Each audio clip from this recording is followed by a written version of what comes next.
Hello ladies and gentlemen, and everyone above, below, or in between. Welcome to, let me see. Yeah, right now this is Dead or Alive 5, the very early version. And, yeah, I'm just gonna have a nice little sit-down chat about things. This is something that is just blatantly insulting. Boom. Now, this is the first version of Dead or Alive 5. And straight up right here, they're telling you right from the get-go, right when you get this game, it's not complete. Matter of fact, you got like $40 here, $13 here, $12 here. Oh my god. Oh my god. There's 52 items that aren't in there. Now, content updates free, Zach Island's free, and I think there's an item called First Time. That's free, but look at this, $7.99, $2.99, $70.99, $12.99. Look at all this bullshit. $12.99. Fucking hell.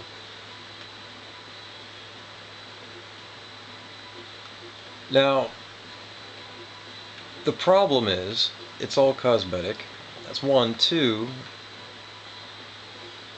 we're not even just, yeah, there it is. There it is, the First Time pack. Boom. I don't know what that, anyway.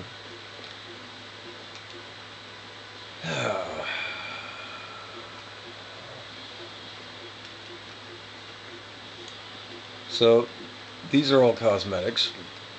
And there's also characters that they yanked out for DLC. And what else?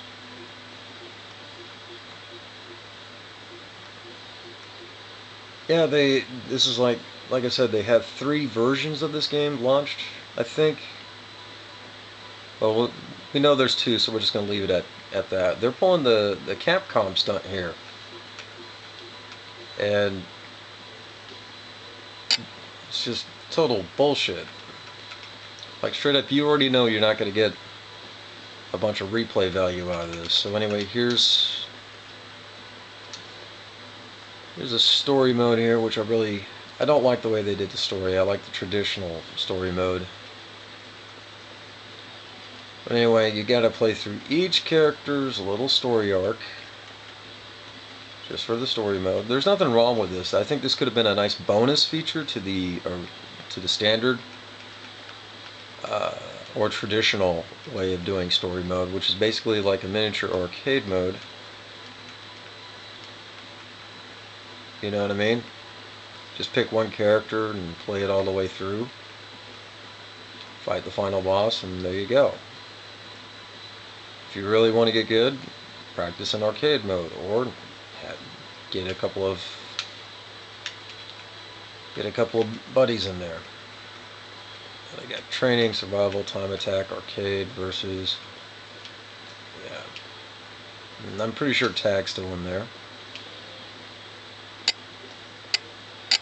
Yeah, there's online. I don't mess around with online, folks. And I tend not to film fighting game footage. I do a shit ton of Soul Calibur videos, but you know, that's a different kind of thing. For the rest, you know, for the rest of the game, for the rest of fighting games that tend to be more solid,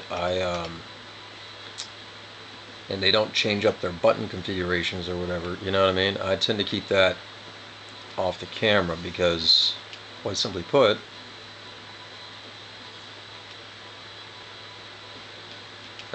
extras. Quite simply put, whatchamacallit, I don't want anybody knowing my strategies or how I play. So we're just gonna show. Yeah, here we go. There, see, they got a tag match here in viewer mode, so I don't see why you wouldn't have that. Anyway, there's Kasumi, and we'll keep everybody on their traditional clothing outfits. Let's see who else we got in here. You do get a couple of bonus characters, but not many. Yeah, there's Mila. Kira, Jennifer. Let's see, who are we gonna have this? Yeah, Hayate. And Hitomi? Oh yeah, I love Hitomi. She's alright. So there you go. Boom.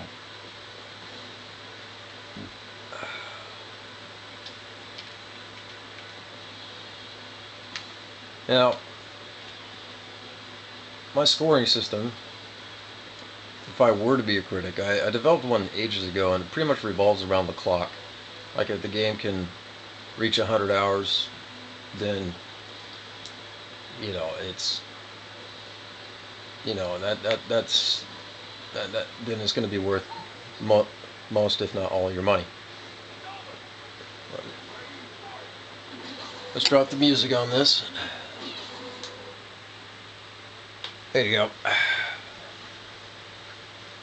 Not that you guys could hear much anyway. Anyway, yeah, I think every gamer tries to be a reviewer at least once. But yeah, I devised a system where basically it starts off like the first thing that I look for is, can you get 100 hours out of it? Does it have a lot of replay value? Does it have a lot of things for you to find? Like even Metal Gear Solid 1 pretty much gets 100 out. They pretty much strive for 100 hours. You know what I'm saying? Metal Gear Solid 1 for the PlayStation 1. You know what I'm saying? And that was a game where, if you played it on normal mode, the average playthrough only took like 8 hours, right? But I mean, it had all these different things that you could play with and mess around with. You had 3 different battle modes. You had the training mode with 3 different ranks to score on that. You know what I mean? You had 3 difficulty levels, etc., etc. Essentially, there is a way to get 100 hours of time out of that, particularly when you're trying to score the big boss ranking.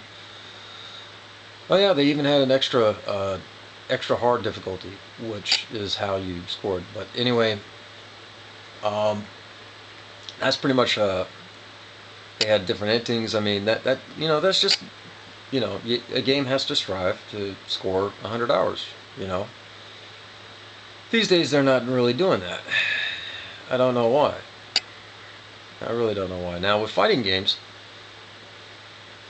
I'm not saying Metal Gear. I'm just saying games in general aren't quite striving for that. And I don't understand what the hell that issue is. I do know that there's, they see DLC bucks, and I'm like, well, there's better ways of doing that. You want to expand. Like a fighting game, if you take characters out and you take costumes and other things out, it's pretty much just limiting the time that a player is actually going to play the game. That's lowering the score as far as I'm concerned. You're not rewarding the player. You're not rewarding your customer. You're not rewarding the gamer. You're telling them, oh look, we have something for you to buy, instead of, oh look, we have something for you to play. And I'm not going to get too far into it, but that's, when it came to Dead or Alive 5, the last round, when I saw that, then I saw the season pass go for like $90-something. I was like, that's it, not touching it. And it's a similar thing for a lot of audiences out here in America when it comes to the volleyball stuff. You know what I mean? Like, if this is the future, if this is what they're going to be doing with video games, I don't want any part in it. You know what I mean? I'm very harsh on the criticism when it comes to DLC, microtransactions, and all that. Dead or Alive Extreme 3 was reviewed recently, and people wanted me to do a show on that. And, the guys in SJW, and I hate that kind of bullshit because I don't think politics should have anything to do with the game, but I'm not going to buy a game specifically because some dude shat on it. Alright, it's part 3, straight up. We already know they can make money, and a shit ton of it. And we know that they wouldn't be releasing it if they weren't certain that they can score a profit. That's just the way it goes. For all we know, the SJW outrage is just to entice you to buy this shit. And for guys like me, I'm like, I see the point, but I haven't even finished playing part 2. I haven't even finished playing the second beach volleyball game. And I like it. you know, the whole idea of it is pretty much a vacation. It's a vacation simulator. You know what I mean? Like, you know, you want to, you know, you want, except for you get to do it with video game characters. How cool is that? You know what I mean?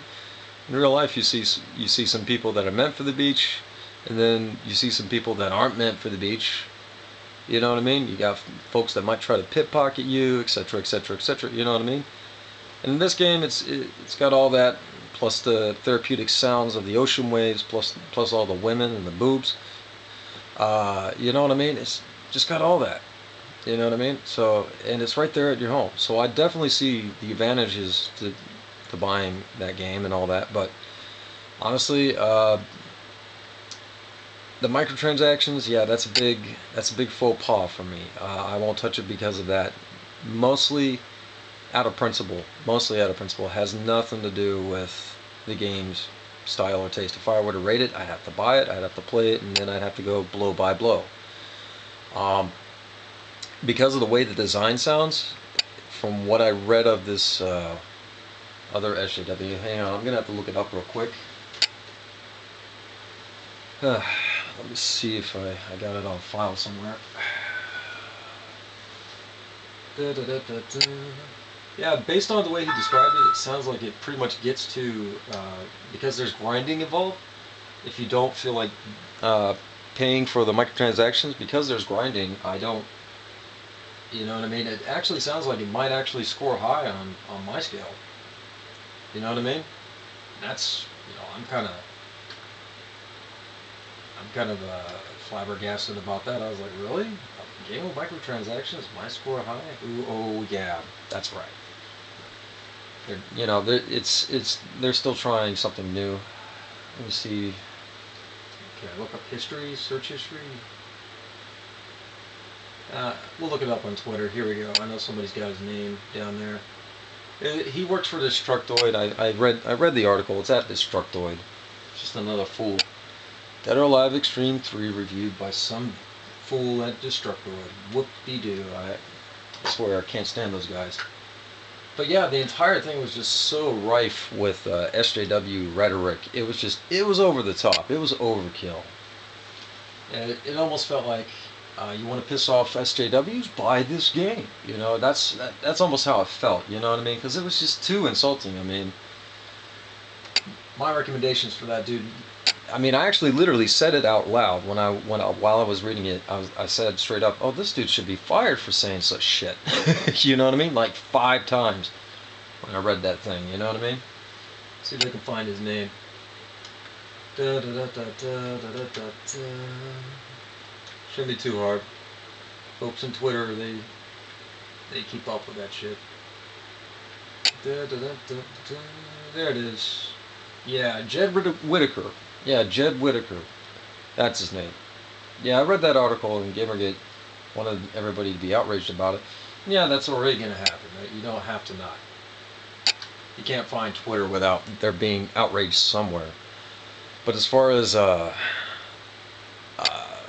you know, getting a copy of myself just to make a review, nah, I'm not going to do that, folks. I'm sorry. You know what I mean?